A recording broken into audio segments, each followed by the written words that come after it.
নিতাম পারি, আমি যদি এদেরকে সুযোগ্য সন্তান হিসেবে গড়ে তুলতাম না পারি, এই ব্যর্থতা আমার। হাসরের ময়দানে এই দায়িত্ব নিয়ে আমাকে দাঁড়াইতে হবে। তোমার প্রতি অনুরোধ রইল, আমি আবার রাস্তার খামোজাই মিডিয়া অনুরোধ রইল, আমারে দেখো, দেখে আমাদের চ্যালেঞ্জ করো, আমাদের তাড়াতাড়ি রিটায়ারমেন্টের ব্যবস্থা করো। আমি আর বেশি দিন টিকতে পারতাম না। আমার রিটায়ারমেন্টে দিয়া তোমরা তোমাদের মতো অবস্থান কইরা নেও। কারণ শ্রীগুটাতে জন্ম যার, এই গ্রাম আশেপাশের গ্রামে জন্ম যার, এইখানে যখন কৃতি সন্তানের জন্ম হইব তখন এই এরিয়ার উন্নতি হইব।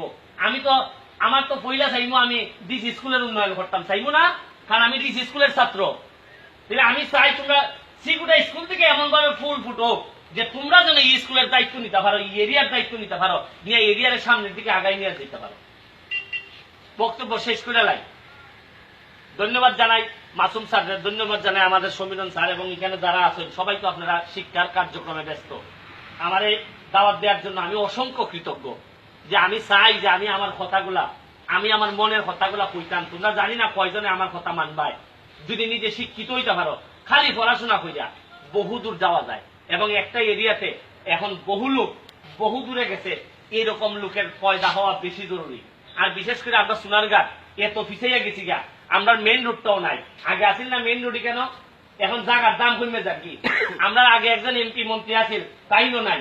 আমরা একটা ইকোনমিক জোন হইবার কথা, এটাও বন্ধ হয়ে গেছি গা। এখানে 1 লক্ষ লোকের চাকরির অবস্থা হইবার কথা ওই যে ইকোনমিক জোনে সাংপুরে, অথচ এটাও বন্ধ করে দিচ্ছেন। এখন চাকরিও আমরা খোলা মানতে পাইতেছে না, অথচ মাধবপুর আমরা থেকে বহু আগে গেছি এরা। এটা তোমরা বুঝতেই ভাই, তোমরা ছোট হইলেও এখন দায়িত্ব তোমরা বেশি। কারণ অভাবের গরব জন্মগ্রহণ করলে দেখবে বাচ্চা পুরিলারও বাবের খেয়াল রাখন লাগে, দায়িত্ব নেওয়ান লাগে বেশি। এটা কারণ তোমরা কইতেছি এই কারণে যে অভাবের দেশে জন্মগ্রহণ করছো, স্বভাব নষ্ট মানুষের দেশে জন্মগ্রহণ করছো, এই জন্য তোমরা দায়িত্বটা বেশি। আরেকটা কথা হইয়া শেষ করি, পড়াশোনা করার ব্যাপারে যদি কোনো ছেলে মেয়ে মনে করো বই কিনা কাগজ কিনা টেকারও ভাবে পড়াশোনা করতে পারো না, আমি তোমরা এখানে হইয়া যাইতেছি, আমি ব্যারিস্টার সুমন তোমরা জিম্মাদার। যতদিন পর্যন্ত আমার রক্ত থাকবো, তোমরা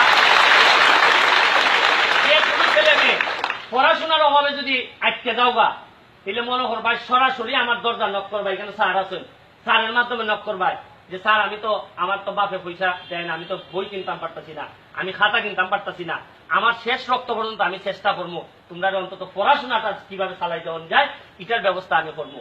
আর তোমরা কেউ হয়তো, আমি হয়তো তোমরা কেউ চাচা হইমো, কেউ মামা হইমো, কেউ বাই হইমো। আমি আজকে আইছি, আমি যখন ছাত্র আসলাম স্কুলে কেউ আইয়া কুস্তা খাওয়াইলে বড় ভালো লাগতো, আমি তোমরা কিচ্ছু করতাম পারতেছি না। তোমরা স্কুলে তোমরা সবাই মিষ্টি খাইবার ব্যবস্থা করে দেওয়া যাইতেছি, যেহেতু আমি আইসি আজকে, তোমরা কিচ্ছু করতাম পারতেছি না, সবাই মিষ্টি খাইবে। তোমরা আর এটা তো আমি দেখা দিয়া যাইমো, তোমরা মিষ্টি খাইবাই। আর আমার কথা দাও, তোমরা আজকে আমার কথা দাও যে তোমরা অনেক বেশি পড়াশোনা করবাই, পড়বাইনি তোমরা? এবং বলো, আমার সাথে বলো যে এটা আমাদের চুনারঘাট এবং চুনারঘাট আমাদের, এবং আমি চুনারঘাটের। এই দেশে আগাই নেওয়ার দায়িত্ব আমার। সবার প্রতি অনেক বেশি দোয়া রইল, অনেক বেশি দোয়া রইল। আমার জন্য দোয়া করো। আমি যা মুখে বলি আমার মনে যদি তা ধারণ করি, তাহলে আল্লাহ যেন আরো কিছুদিন আমার বাঁচাই রাখে। কারণ আমি কিছুদিন বেঁচে থাকলে আমার বিশ্বাস আরো সামনের দিকে রওনা দিতে পারবো তোমাদের সবাই নিয়ে। সবার প্রতি শান্তি বর্ষিত। ধন্যবাদ।